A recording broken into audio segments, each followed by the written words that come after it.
ఎవరి గతి ఎటులున్నదో ఈశ్వరునికెరుక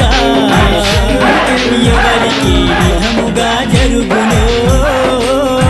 పరమాత్మకెరుక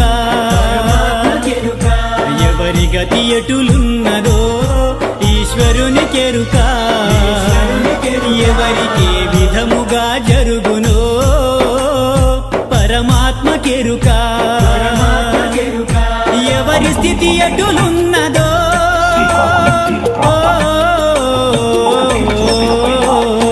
ఎగసి ఎగసి పడుటే కాని అలవి కాదెవరికైనా హరిహర బ్రహ్మాదులైనా అనుభవించక తీరదు